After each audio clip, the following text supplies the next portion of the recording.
اخلاص کا معنی کیا ہے، اخلاص کی اہمیت کیا ہے،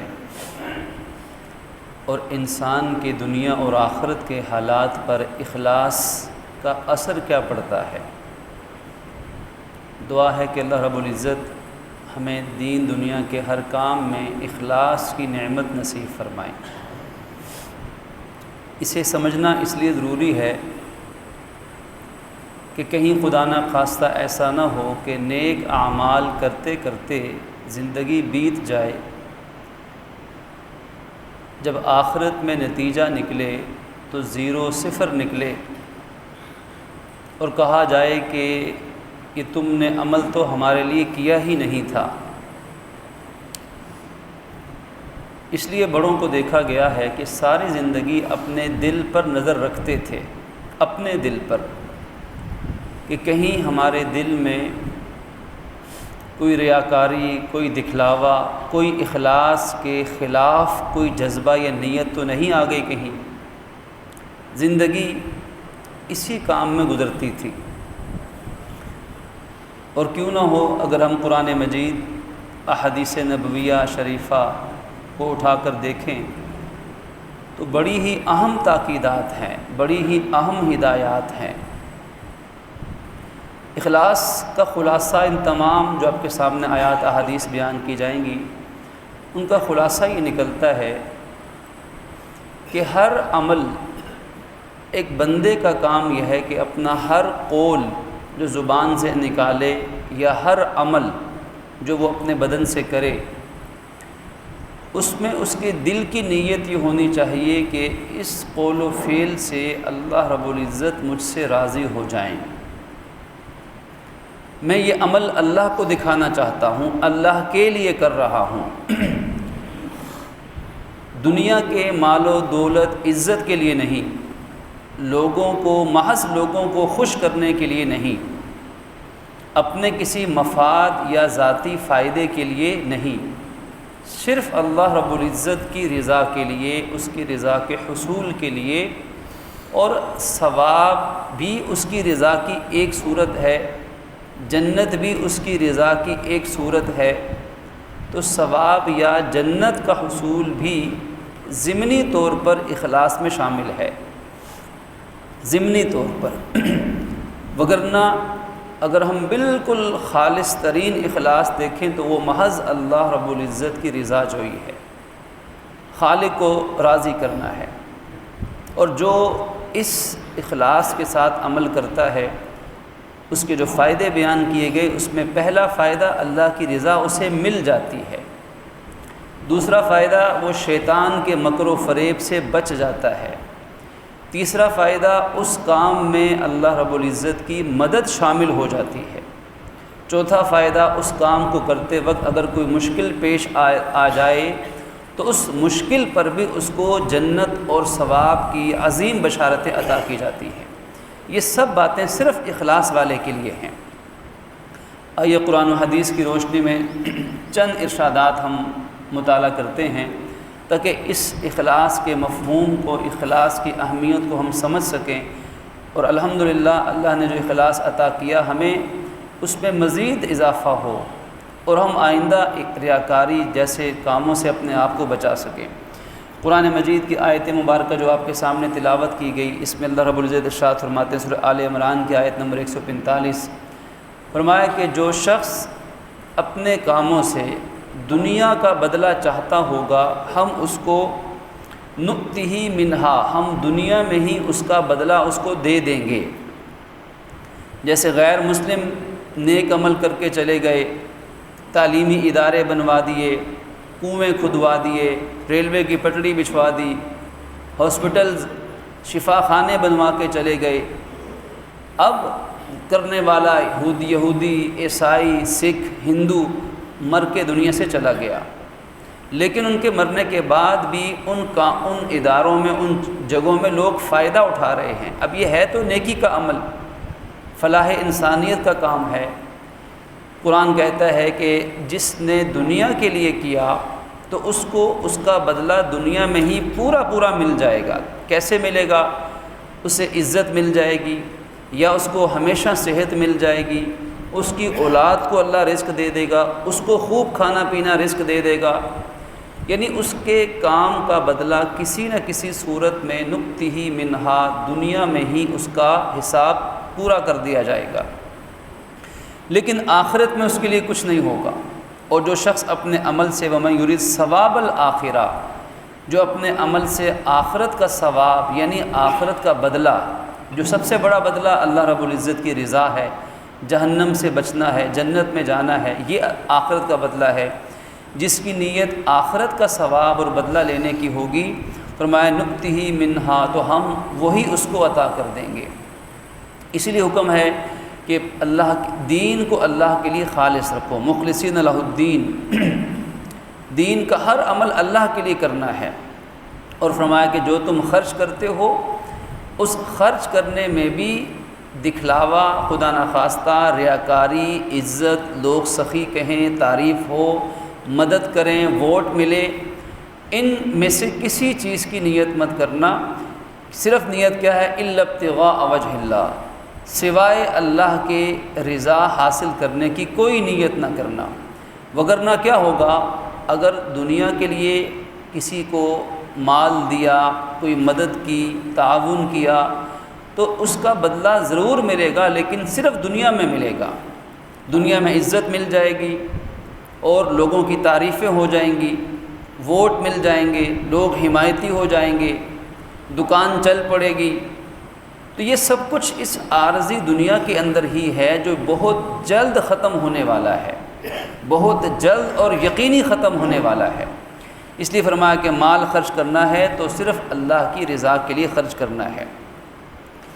قربانی کتنا بڑا عظیم عمل ہے، پروردگار عالم قربانی میں بھی اخلاص چاہتا ہے۔ فرماتا ہے کہ جو اس قربانی کا جو گوشت ہے،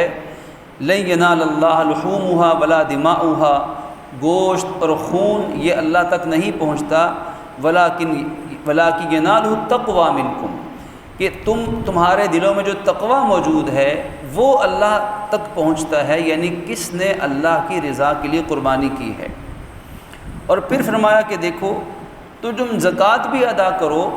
تو زکوٰۃ ادا کرنے کا تمہارا مقصد کیا ہو؟ تریدون وجہ اللہ، اللہ کو راضی کرنا مقصد ہو۔ فاولئک ھم المخلصون، فرمایا کہ یہی لوگ ہیں جو اخلاص والے ہیں، یعنی اللہ کی رضا کے لیے ہیں۔ جو حدیث میں فرمایا گیا کہ صدقہ اپنے دائیں ہاتھ سے اگر کرنا ہے تو یوں کرو کہ بائیں کو بھی خبر نہ ہونے پائے، بائیں ہاتھ کو۔ کیا مطلب؟ کہ جس کو دیا بس اس کو پتہ ہے، یا اللہ رب العزت کی ذات کو پتہ ہے۔ اور اس کی ایک شکل یہ بھی دیکھی گئی کہ لینے والے کو دینے والے کا پتہ نہیں ہوتا کہ دیا کس نے ہے۔ کوئی ایسا پول بنا لیا کہ اس میں لوگوں نے جمع کر لیے، کسی کو اپنا وکیل بنا دیا کہ تم یہ رکھ لو اور غریبوں میں یا فلاں غریب کو دے دینا۔ اب لینے والے کو یہی نہیں پتہ کہ دینے والا کون ہے، جو آگے دے رہا ہے وہ تو اس کا وکیل ہے، وہ تو اس کا نمائندہ ہے۔ اخلاص کی کئی درجات ہیں، اللہ والوں کو اللہ وہ درجات سمجھا دیتا ہے۔ اور پھر فرمایا کہ دیکھو احادیث مبارکہ میں ان اللہ لا ينظر الى صورکم واموالکم ولکن ينظر الى اعمالکم وقلوبکم او کما قال، کہ اللہ تمہارے چہرے نہیں دیکھتا، اللہ رب العزت تمہارے چہروں کو نہیں دیکھتا کہ کس کا چہرہ کیسا ہے، کون سفید ہے، کون سرخ ہے،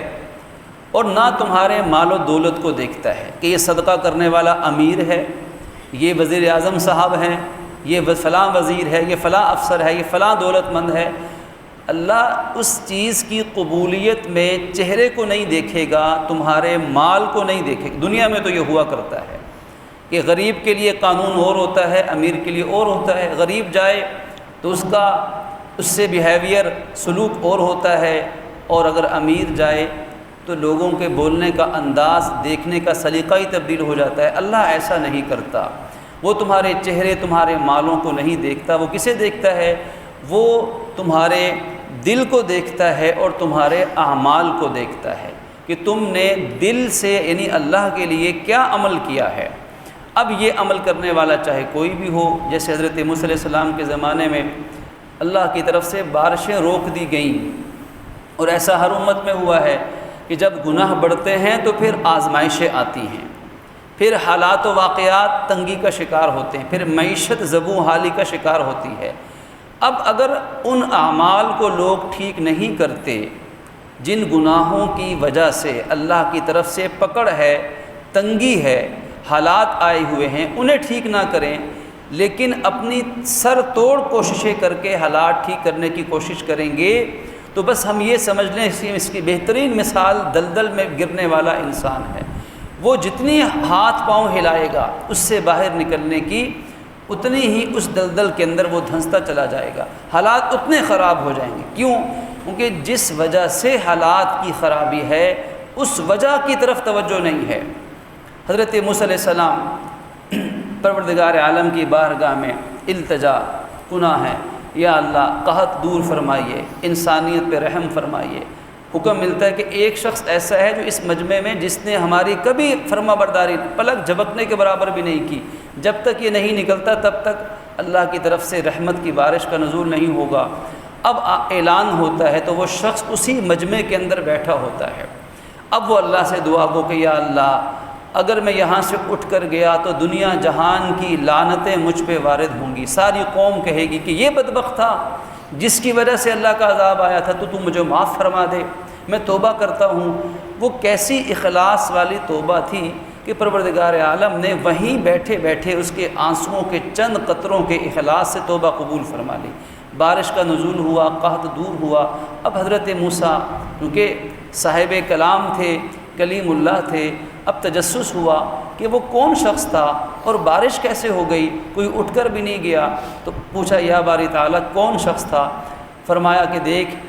جس بندے نے جب مجھ سے توبہ نہیں کی تھی، مجھ سے صلح نہیں کی تھی، تب تک بھی میں نے اس کے گناہ لوگوں کے سامنے آشکارا نہیں کیے تھے،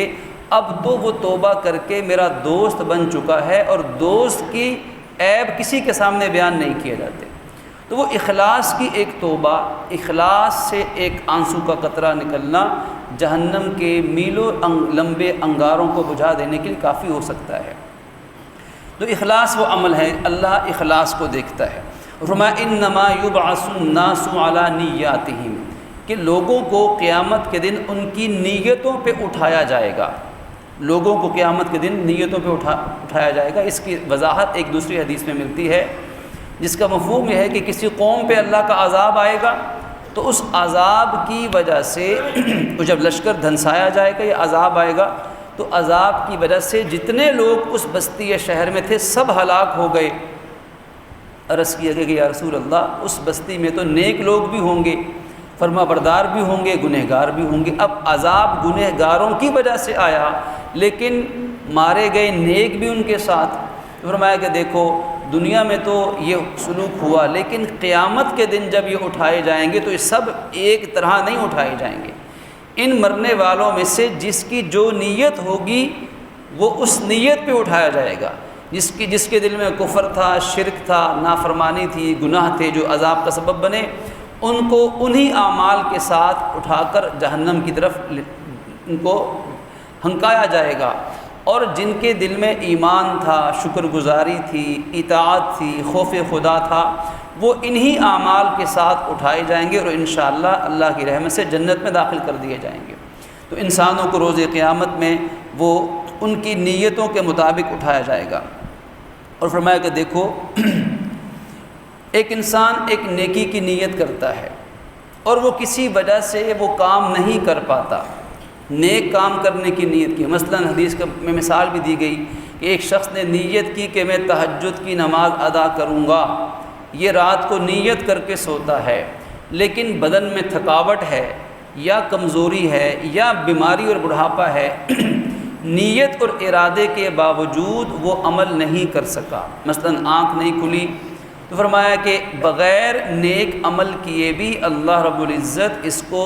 نیت کا ثواب عطا فرما دے گا۔ اور اگر اس نے عمل کر بھی لیا، جس نیک کام کا اس نے ارادہ کیا تھا وہ عمل کر بھی لیا، تو پھر پروردگار عالم اس خالص نیت کے مطابق ہونے والے عمل پر 10 گنا سے لے کر 700 گنا تک زیادہ اجر اللہ عطا فرما دے گا۔ ایک شخص کی نیت تھی کہ میں حج کرنے جاؤں لیکن حج سے پہلے ہی موت آ پہنچی،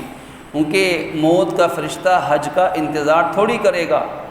نہ وہ دنیا کے کاموں کا انتظار کرے گا، نہ وہ دین کے کاموں کا انتظار کرے گا، نہ وہ یہ دیکھتا ہے کہ بچے چھوٹے ہیں، نہ وہ یہ دیکھتا ہے کہ بیٹیاں کتنی ہیں، نہ وہ یہ دیکھتا ہے کہ بچوں کی رخصتی کتنی، شادیاں کتنی ہوئی ہیں، نہ وہ یہ دیکھتا ہے کہ ماں باپ ابھی بوڑھے ہیں، نہ وہ یہ دیکھتا ہے کہ ابھی مکان زیر تعمیر ہے، نہ اسے اس سے غرض ہے کہ پیچھے کاروبار چلانے والا کوئی نہیں ہوگا، اسے کسی چیز سے غرض نہیں سوائے اس چیز سے کہ جس کی روح زمین کے جس کونے میں، جس حالت میں، جس سیکنڈ کے 1000ویں حصے میں روح قبض کرنی ہے، اس آنے والے اللہ کے نمائندے نے اس وقت میں اپنا کام کر جانا ہے۔ اس کی نیت تھی کہ میں حج کروں گا، اس کی نیت تھی کہ میں رمضان آئے گا روزے رکھوں گا، اس کی نیت تھی کہ میں اعتکاف کروں گا، لیکن اعتکاف تو اپنے وقت پہ ہونا ہے، 20ویں روزے سے شروع کرنا ہے غروب آفتاب کے وقت میں۔ اس کی نیت تھی کہ میں اپنے بچے کو حافظ بناؤں گا، میں عالم بنوں گا، نیت یہ تھی کہ پیسہ کاروبار شروع کیا ہے، آمدنی ہوگی اللہ کی راہ میں خرچ کروں گا۔ یہ نیتیں ساری اچھی تھیں لیکن زندگی نے وفا نہ کی، تو انشاءاللہ اللہ کی رحمت سے اس کی خالص نیت پر بغیر عمل کے اللہ اس کو وہ درجہ عطا فرما دے گا۔ یہ جب قیامت میں انشاءاللہ اٹھے گا تو علماء کے اندر اٹھایا جائے گا، یہ جب اٹھے گا تو اس کو حجاج کے اندر انشاءاللہ اٹھایا جائے گا، اس کو روزے داروں، اعتکاف کرنے والوں میں اس کو جمع کیا جائے گا اللہ کی رحمت سے۔ کیوں؟ کیونکہ اس کی نیت خالص تھی۔ اس لیے نیک عمل کا ارادہ کرنا چاہیے، اور ارادہ بھی بھرپور مضبوط ارادہ کرنا چاہیے، اور حالات کو، واقعات کو، مال و دولت کو اللہ کے سپرد کر دینا چاہیے۔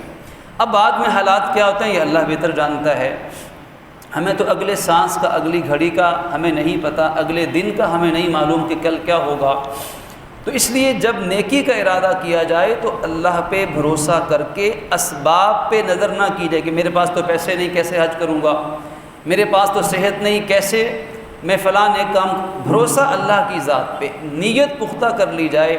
نیت کے بعد پھر کوشش کی جائے کہ حالات و واقعات اسباب مہیا ہو جائیں، باقی سب اللہ کے سپرد ہے۔ تو فرمایا کہ اگر نیکی کر لی تو پھر 10 گنا سے 700 گنا تک اسے اجر و ثواب ملے گا، اور اگر اس نے خدا نخواستہ گناہ کا ارادہ کیا لیکن گناہ نہیں کیا، ارادہ تھا لیکن چھوڑ دیا، تو اسے گناہ کے ارادے کا کوئی عذاب نہیں ہوگا، اور خدا نخواستہ اس نے گناہ کا ارادہ نیت کرنے کے بعد گناہ کر بھی لیا تو پھر بھی ایک گناہ کے بدلے میں ایک گناہ ہی لکھا جائے گا، ایک سزا لکھی جائے گی کہ نیکی کریں گے تو اللہ ایک سے بڑھا کر 10 گنا 700 گنا بے حساب دے گا۔ جیسے روزے کے بارے میں فرمایا کہ الصوم لی وانا اجزی بہ، اللہ اپنے بندے کے ہر عمل کا ثواب 10 گنا سے 700 گنا تک بڑھا دیتا ہے، لیکن روزے کی تو بات ہی کچھ اور ہے۔ یہ روزہ معمولی عبادت نہیں ہے، یہ ایک ایک روزہ جو گزر رہا ہے یہ اللہ تعالیٰ کی بیش بہا نعمت ہے۔ ہمیں ایک ایک روزے کی قدر کرنی چاہیے، کوشش کرنی چاہیے کہ ایک ایک روزہ رکھا، کوئی روزہ چھوٹنے نہ پائے۔ چھوٹی موٹی بیماری، مجبوری زندگی بھر چلتی رہتی ہے، کوشش کریں گے اللہ تعالیٰ کی من جد وجدہ، کوشش کرنے والے کو اللہ کبھی ناکام نہیں کرتا۔ والذین جاہدوا فینا لنہدینہم سبلنا، جو ہمارے راستے پہ چلنے کی کوشش کرے گا ہم ضرور اس کو راستے عطا فرمائیں گے آسانیوں کے۔ تو ایک روزہ اتنا قیمتی ہے کہ اس کا اجر کیا ہے ایک ایک روزے کا۔ فرمایا الصوم لی وانا اجزی بہ، کہ روزہ میرے لیے ہے، اللہ پاک فرماتے ہیں حدیث قدسی، اور اس کا اجر میں جتنا چاہوں گا عطا کروں گا، یعنی کوئی حد نہیں ہے کہ 700 گنا ملے گا یا 7000 گنا ملے گا، کوئی حد نہیں ہے۔ جتنا اخلاص روزے میں زیادہ ہوگا۔ اب دیکھیے روزے کا سبق بھی تو اخلاص ہے۔ ہم نماز پڑھتے ہیں، پورا مجمع ہمیں دیکھتا ہے، ہم زکوٰۃ دیتے ہیں، کم از کم لینے والے کو پتہ ہوتا ہے،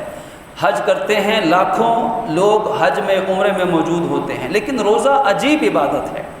کہ آپ کو میرے روزے کا علم نہیں کہ میں آیا کہ روزے سے ہوں یا نہیں ہوں، گمان ہوگا، مجھے آپ کے روزے کا علم نہیں ہو سکتا، ساتھ بیٹھنے والے کو قطعی کوئی ثبوت کو یقین نہیں ہے کہ روزہ ہے، چھپی ہوئی عبادت ہے، نماز بدنی عبادت ہے، زکوٰۃ مالی عبادت ہے، حج مالی بھی ہے، بدنی یعنی جامع عبادت ہے، لیکن روزہ ایک روحانی عبادت ہے، ایک باطنی عبادت، کیونکہ روزہ کسی عمل کا نام نہیں بلکہ عمل چھوڑنے کا نام ہے، کچھ نہ کرنے کا نام۔ روزے کا معنی ہی رک جانا، باز آ جانا، چھوڑ دینا، کنارہ کشی اختیار کر دینا، یعنی ہمیں محدود کیا جا رہا ہے کھانے سے، پینے سے، جائز خواہشات سے، لڑائی سے، جھگڑے سے، بد نظری سے، حرام تولنے سے، حرام کمانے سے، ظلم کرنے سے، ناجائز تکلیف دینے سے، فلموں، گانوں، ڈراموں سے، ان تمام چیزوں سے ہمیں روکا جا رہا ہے روزے کے ذریعے سے۔ اب روزہ کچھ نہ کرنے کا نام ہے، تو یہ اخلاص ہے کہ جب تک کوئی شخص خود نہیں بتائے گا کہ جی جناب میرا روزہ ہے، اور کون بتاتا ہے؟ ظاہر ہے کہ روزہ جس کے لیے رکھا ہے وہی جانتا ہے، اسی کو بتانا ہے، اسی سے قبولیت کی امید لگانی ہے، لوگوں کو تو دکھانا نہیں ہے۔ اس روزے سے ہمیں فائدہ کیا ملے گا؟ تقویٰ ملے گا، لیکن تقوی کے ساتھ بڑا فائدہ اخلاص ہے کہ دل میں یہ چاہت پیدا ہوگی کہ میں نے اپنے محبوب رب کے لیے کرنا، اس سے بڑھ کر کوئی بھی نہیں ہے، کوئی انعام کرنے والا رب سے زیادہ نہیں ہے، کوئی میرے قریب رب سے زیادہ نہیں ہے، کوئی مجھ پر احسان کرنے والا رب سے زیادہ نہیں ہے، کوئی مجھ پر اتنا مہربان نہیں جتنا رب مجھ پر مہربان ہے۔ تو جب سب سے وہ بڑا مہربان ہے، سب سے بڑا انعام کرنے والا، سب سے زیادہ عظمتوں اور طاقت اور اختیار رکھنے والا وہ رب ہے، تو پھر میں اپنا عمل صرف اس کے لیے کیوں نہ کروں؟ باقی دنیا کی چیزیں چھوٹی چھوٹی چیزیں، چھوٹے چھوٹے انسان ہیں، چھوٹے چھوٹے مفادات ہیں، چھوٹے چھوٹے فائدے ہیں، ان کے لیے کیا کوئی عمل کیا جائے اس سب سے بڑے کے لیے، جس کا نام اذانوں میں، تکبیر میں ہم بار بار سنتے ہیں، اللہ اکبر۔ یہ اللہ اکبر کا لفظ ہمیں اخلاص کی دعوت دیتا ہے کہ دیکھو اس بڑے کے لیے جو کرنا ہے کرو، دنیا کے ریکارڈ کے لیے نہیں، وہاں آخرت کے ریکارڈ کے لیے۔ دنیا کے ریکارڈ میں لانے کے لیے کام کرو گے تو ریاکاری، دکھلاوا، نام و نمود اور شہرت کا جو زہریلا ازدہا ہے تمہارے اعمال کو ہڑپ کر جائے گا۔ تو فرمایا کہ دیکھو اللہ رب العزت ان اللہ لا يقبل من العمل الا ما كان له خالصا وابتغي به وجهه، اللہ رب العزت صرف اس عمل کو قبول فرماتا ہے کہ جو عمل صرف اللہ رب العزت کی رضا کے لیے قبول کیا جاتا ہے، اس میں کسی دوسرے کو شریک نہیں کیا جاتا۔ اب آپ دیکھیے اخلاص کا معیار کیا ہونا چاہیے۔ ایک تو خدا نخواستہ عمل ہے ہی دکھلاوے کے لیے، پھر تو مردود ہے اور غیر مقبول ہے۔ اس بندے نے صرف دنیا کی نیت نہیں کی، اس نے کہا کہ لوگ بھی دیکھیں اور لوگ بھی تھوڑی بہت تعریف کر دیا کریں اور اللہ کو بھی راضی کر لوں، اللہ کو بھی اب یہ نیت میں ملاوٹ، کھوٹ پیدا ہو گئی، یہ ملاوٹ ہے کہ لوگ بھی راضی ہوں اور رب بھی راضی ہو۔ اس فرمایا کہ اللہ اس عمل کو بھی قبول نہیں کرے گا، کیونکہ اس نے اللہ کے ساتھ کسی اور کو شریک کر دیا ہے۔ اللہ کسی کی شرکت اپنی نہ ذات میں برداشت کرتا ہے، کیونکہ وہ لم یلد ولم یولد ولم یکن لہ کفوا احد، اور اللہ اپنی شرکت نہ اختیارات میں نہ صفات میں برداشت کرتا ہے، کیونکہ لیس کمثلہ شیء، اس کی صفات، اس کے کمالات کسی دوسرے میں نہیں ہو سکتے، اور اللہ نہ شرکت کسی عمل میں کسی کی برداشت کرتا ہے۔ اسی لیے علماء نے لکھا کہ جو شخص کسی حلال جانور کو ذبح کرتا ہے اور ذبح کرنے میں خدا نخواستہ اللہ کے علاوہ کسی اور کا نام لے کر عبادت کی نیت کرتا ہے، تو وہ جانور ایسے ہی حرام ہوتا ہے جیسے خنزیر اور سور کا گوشت حرام ہوتا ہے۔ مشرک اگر یہ حرام نہیں اور یہ شرک نہیں تو پھر مشرکین مکہ نے بھی کوئی قصور نہیں کیا تھا۔ مشرکین مکہ بھی یہی کرتے تھے کہ جانور ذبح کیا کہ اس جانور پہ یہ فلاں بت کے نام کا ہے، یہ حبل کے نام کا، یہ لات کے نام کا، یہ عزا کے نام کا، وہ ان ذبح کرتے وقت اور بتوں کے نام لیتے تھے تو وہ جانور حرام ہوتا تھا۔ قرآن نے کہا یہی تو شرک ہے۔ ریاکاری اور دکھلاوا یہ بھی شرک ہے، اس کو چاہے شرک اصغر کہا گیا، لیکن ہے یہ شرک۔ ایک بڑا شرک ہے لکڑی پتھر پیتل تانبے کے بت بنا کے انہیں سجدے کرنا عبادت کی نیت سے، یہ تو خالص شرک ہے، بڑا شرک جلی ہے۔ یہ چھوٹا شرک ہے کہ جو اوروں کو دکھانے کے لیے ایک انسان کام کرتا ہے۔ ایک روایت کا مفہوم بنتا ہے، اب کسی کے ذہن میں یہ سوال پیدا ہوگا کہ ہم جب کوئی نیک عمل کرتے ہیں تو لوگ دیکھ رہے ہوتے ہیں، دل میں خیال خود بخود آ رہا ہوتا ہے کہ لوگ دیکھ رہے ہیں، تو پھر ہم کیسے بچیں؟ تو اس کا جواب بھی حدیث مبارک میں دیا گیا، قربان جائیے رحمت دو جہاں صلی اللہ علیہ وسلم کہ کوئی مسئلہ چھوڑا نہیں ہے بیان کرنے سے، اور قربان جائیے ان صحابہ کرام نبی کے شاگردوں جانثاروں پر جنہوں نے ہر وہ بات نبی سے دریافت کر لی جو آج مجھے اور آپ کو معلوم کرنی تھی۔ جو ہمارے دل میں سوالات اٹھتے تھے، صحابہ پوچھ گئے، آپ نے پوچھا تو اللہ کے نبی نے بیان کیا، دونوں کا احسان، نبی کا احسان بڑا۔ عرض کہ یا رسول اللہ، ایک آدمی نیک عمل صرف اللہ کی رضا کے لیے کرتا ہے، لیکن لوگ بھی اس نیک عمل کا چرچا شروع کر دیتے ہیں، نیک عمل کا ذکر شروع ہو جاتا ہے کہ فلاں ایسا ہے، فلاں ایسا ہے۔ لوگ، وہ چاہتا نہیں اس نے کیا اللہ کی رضا کے لیے، لیکن لوگ از خود تعریف کرتے ہیں۔ تو فرمایا کہ دیکھو، یہ جو اس کی نیت نہیں تھی تعریف کروانے کی، اللہ جانتا ہے، نیت خالص تھی، لیکن لوگوں نے اپنی مرضی سے ذکر شروع کر دیا۔ تو فرمایا کہ یہ جو اپنی مرضی سے لوگوں نے تعریف شروع کی، یہ اس عمل کے فائدوں میں سے دنیا میں ایک چھوٹا سا فائدہ ہے، یعنی یہ عمل قبول انشاءاللہ اللہ کے ہاں، یہ ریاکاری نہیں ہے، اس کا اصل بڑا فائدہ تو آخرت میں ملنے والا ہے، لیکن یہ اس فائدے کا ایک چھوٹا سا ذرہ ہے کہ دنیا میں وہ شخص نیک نامی سے مشہور ہو رہا ہے۔ اب آپ غور فرمائیے کہ کیا کسی نے امام ابو حنیفہ رحمۃ اللہ علیہ کو دیکھا؟ کیا کسی نے امام مالک سے ملاقات کی؟ کیا کسی نے حضرت جنید بغدادی رحمہ اللہ کے ہاتھ پہ بیعت کی تھی؟ کیا کسی نے حضرت علی حجویری رحمۃ اللہ علیہ، حضرت بایزید بستامی رحمۃ اللہ علیہ، ان اولیاء کرام، ان علماء کرام، ان محدثین، ان بڑوں کے ساتھ کبھی کیا ان سے کوئی دنیاوی فائدہ حاصل کیا؟ ہرگز نہیں۔ امام غزالی سے کس نے جا کر صحبت اختیار کی؟ لیکن صدیاں گزر جانے کے بعد آج بھی ان بڑوں کی محبت الحمدللہ ہمارے دلوں کے اندر موجود ہے، ان علماء کا احترام ہے، ان بزرگان دین کی ہمارے دلوں میں الحمدللہ عقیدت ہے، اور وہ عقیدت اور محبت ان اولیاء اللہ سے اللہ کی رضا کے لیے ہے، ذاتی غرض کی بنیاد پر نہیں ہے۔ حضرت شیخ احمد سرہندی رحمۃ اللہ علیہ کے کارنامے جو اللہ کی رضا کے لیے ہوئے،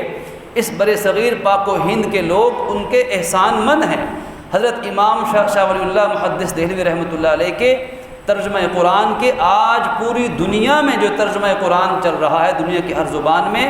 سب سے پہلا ترجمہ قرآن امام شاہ ولی اللہ محدث دہلوی رحمہ اللہ نے فارسی زبان میں کیا، اس سے پھر آگے اردو زبان میں، دنیا کی مختلف زبانوں میں ہوا۔ یہ ان کے اللہ کے رضا کے لیے کیے گئے اعمال تھے کہ جن اعمال کی وجہ سے ایک چھوٹا سا فائدہ دنیا میں ملا کہ آج ان نیک بندوں کی محبت لاکھوں کروڑوں انسانوں کے دلوں کے اندر موجود ہے۔ وہ جو امام احمد بن حنبل رحمہ اللہ نے اپنی پیٹھ پہ اللہ کی رضا کے لیے کوڑے کھائے تھے، کیا آج کسی کو ان 4 خلفاء کے نام بھی یاد ہیں جنہوں نے کوڑے مارے تھے؟ وہ خلفاء مٹ گئے جن کے بعد حکومتیں تھیں، بادشاہتیں تھیں، لاؤ لشکر تھے اور مال و دولت کے انبار، وہ سب فنا ہو گیا۔ کسی کو اس کا نام بھی کتابوں کے اندر بند پڑے ہوئے نام ہیں، جو کھولے گا تو کسی کو نام یاد آئے گا، لیکن امام احمد بن حنبل رحمۃ اللہ علیہ کا نام دنیا آج بھی جانتی ہے۔ تو یہ کیا ہے جو حدیث میں جس کا جواب دیا کہ یہ ایک چھوٹا سا بشیء من، ایک شے ہے، ایک معمولی سا اتنا چھوٹا فائدہ کہ آخرت کے مقابلے میں جس کی کوئی حیثیت ہی نہیں ہے۔ جیسے سورج کے سامنے چراغ، جیسے 7 سمندر کے پانی کے مقابلے میں ایک سوئی کے ناکے پہ لگا ہوا پانی کا قطرہ جیسے یہ چھوٹا سا ہے، اسی طرح دنیا میں عزت کا مل جانا یہ اخلاص کا ایک چھوٹا سا فائدہ ہے۔ اور اگر اخلاص کا یہ چھوٹا سا فائدہ ہے تو ذرا ہم تصور کر کے دیکھیں، ہم تصور نہیں کر پائیں گے کہ اگر یہ چھوٹا فائدہ ہے تو اخلاص کا بڑا فائدہ جو آخرت میں ملنا ہے وہ کتنا بڑا اور عظیم تر فائدہ ہوگا۔ تو اللہ رب العزت سے دعا فرمائیے، اور کرنے کا کام یہ ہے کہ اپنے دلوں پر نظر رکھی جائے۔ شیطان نفس انسان کا دشمن ہے، وہ ہر وقت نیت کو پٹری سے اتارنا چاہے گا، نیت کو ڈی ٹریک کرے گا، کہیں نہ کہیں انسان کو پھنسائے گا۔ تو ہر وقت اپنی نیتوں پہ نظر رکھنی چاہیے کہ ہم جو کام بھی کریں اور جو بات بھی کہیں اللہ کی رضا کے لیے ہو، نہ اپنے نفس کے لیے ہو اور نہ شہرت کے لیے ہو، نہ لوگوں کے لیے ہو، سب کچھ ہو کہ میری نماز، میری قربانی، میرا روزہ، میرا جینا اور مرنا للہ الواحد القہار، ایک غالب اللہ کے لیے ہونا چاہیے۔ اللہ رب العزت ہمیں توفیق عمل نصیب فرمائے۔ وآخر دعوانا ان الحمد